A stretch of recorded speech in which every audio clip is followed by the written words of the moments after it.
இன்று இப்ப இந்த உடனடியா சான்றிதழ் கொடுக்கணும் அப்படின்னு சொல்லப்பட்டிருக்கு. தொடர்ந்து படம் ரிலீஸ் தேதி தொடர்பான தகவல்கள் ஏதேனும் கிடைக்கப்பட்டிருக்கா? அது பற்றிய விவரம் என்ன?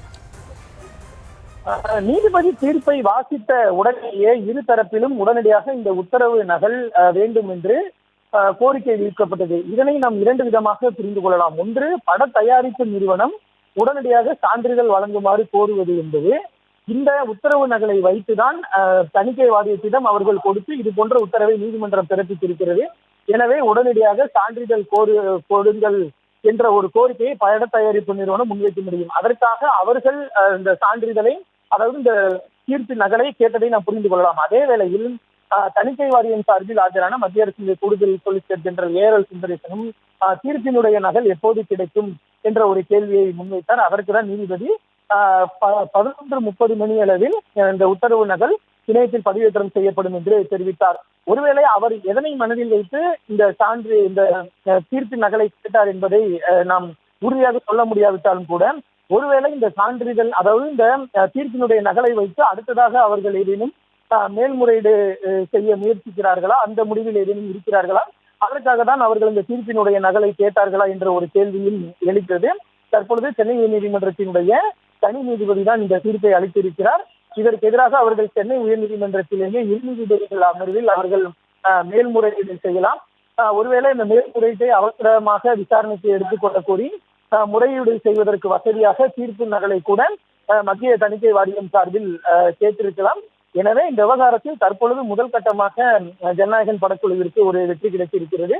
தனி நீதிபதி உடனடியாக சான்றிதழ் வழங்க உத்தரவிட்டிருக்கிறார். அதனை எதிர்த்து மத்திய தணிக்கை வாரியம் மேல்முறையீடு செய்ய போகிறதா என்ற கேள்வியெல்லாம் எழக்கூடிய சூழ்நிலையில் தற்பொழுது அடுத்த கட்டமாக, அதாவது படம் இன்றைக்கு வெளியாக இருந்தது, தேதி குறிப்பிடாமல் ஒத்திவைக்கப்படுவதாக படக்குழு ஏற்கனவே அறிவித்திருந்த நிலையில் இந்த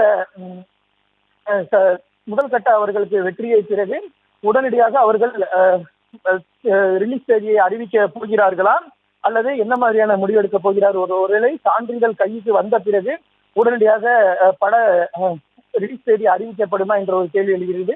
இனி அடுத்த கட்டமாக ரிலீஸ் தேதியை முடிவு செய்வது என்பது படக்குழுவினுடைய கையில் தான் இருக்கிறது. அதே வேளையில் இந்த சட்ட போராட்டம் முடிவுக்கு வந்துவிட்டதாகவும் நாம் எடுத்துக்கொள்ள முடியாத ஒரு நிலையில் இருக்கிறது. இப்ப சென்சார் போர்டை பொறுத்த வரைக்கும் மேல்முறையீடு செய்யும் பட்சத்தில் அடுத்த கட்டமாக என்னென்ன சிக்கல்கள் இதனால் உருவாகும்? தற்பொழுது இந்த முதல் கட்ட போராட்டத்தில் ஜனநாயகன் படக்குழுவுக்கு வெற்றி கிடைத்திருக்கிறது. இந்த வழக்கு ரிட் பெட்டிஷனாக போடப்பட்டிருந்தது, அதாவது நீதி பேராணை மனுவாக தான் சென்னை உயர்நீதிமன்றத்தில் போடப்பட்டிருந்தது. அதனால்தான் இந்த வழக்கு தனி நீதிபதி முன்பு விசாரணை கொண்டது. தனி நீதிபதி பிறப்பித்த உத்தரவை எதிர்த்து சென்னை உயர்நீதிமன்ற இரு நீதிபதிகள் அமர்விலேயே முறையிடலாம். அவ்வாறு முறையிடும் பட்சத்தில் 2 நீதிபதிகள் அமர்வு இந்த வழக்கை விசாரணைக்கு எடுத்துக்கொள்ளும். எனவே இப்போ இது போன்ற ஒரு தீர்ப்பு எங்களுக்கு கிடைத்திருக்கிறது, இதனை எதிர்த்து நாங்கள் மேல்முறையீடு செய்ய இருக்கிறோம், இதனை அவசர வழக்காக விசாரிக்க வேண்டும் என்று இரு நீதிபதிகள் அமர்வில் தணிக்கை வாரியம் முறையிடுவதற்கான வாய்ப்புகள் இருக்கின்றன. அவ்வாறு முறையிடும் பட்சத்தில் அந்த முறையீட்டை இரு நீதிபதிகள் அமர்வு ஏற்றுக்கொள்கிறதா, அதாவது அவசர வழக்காக இன்று பிற்பகலே விசாரிப்பதற்கு முடிவு, அதாவது சம்மதிக்கிறார்களா என்பது இரு நீதிபதிகள் அமர்வினுடைய அவர்களது தனிப்பட்ட அதிகாரம். ஒருவேளை இன்று விசாரிக்கப்படவில்லை என்றால் சனி மற்றும் ஞாயிற்றுக்கிழமை 2 நாட்கள் நீதிமன்றத்திற்கு விடுப்பு என்கிற சூழலில் திங்கட்கிழமை எடுத்துக்கொள்கிறார்களா, விசாரிக்கிறார்களா என்ற ஒரு கேள்வியும் எழுகிறது. அவ்வாறு திங்கட்கிழமை எடுக்கும் பட்சத்தில் இந்த 2 நாட்களில் சான்றிதழ் வழங்குவதை தணிக்கை வாரியம் தள்ளி போடுவதற்கான வாய்ப்புகள் இருக்கிறது. ஏனென்றால் அவர்கள் இந்த மேல்முறையீடு நாங்கள் செய்திருக்கிறோம், அது திங்கட்கிழமை உதாரணமாக திங்கட்கிழமைக்கு வர இருக்கிறது என்ற ஒரு காரணத்தையும் கூட அவர்கள் சொல்லலாம்.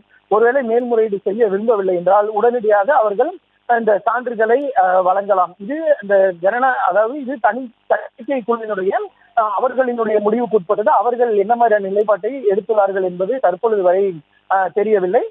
எனவே ஒருவேளை மேல்முறையீடு செய்யும் பட்சத்தில் சென்னை உயர்நீதிமன்றத்திலேயே இரு நீதிபதிகள் அமர்வில் மேல்முறையீடு செய்வதற்கான வாய்ப்புகள் இருக்கிறது. அதனை அவசர வழக்காக விசாரிப்பதற்கு முறையீடு செய்வதற்கும் வாய்ப்பு இருக்கிறது. என்றால் ஜனநாயக படக்குழுவும் அதே போன்ற ஒரு முடிவை தான் எடுத்தது.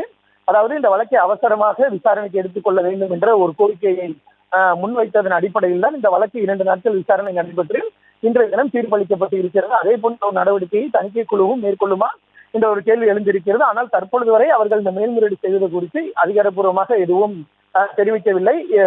11:30 மணி அளவில் தீர்ப்பினுடைய நகல் கிடைக்கப்பெறும். அதனை பொறுத்துதான் அடுத்த கட்ட நடவடிக்கை என்பது தெரிய வரும்.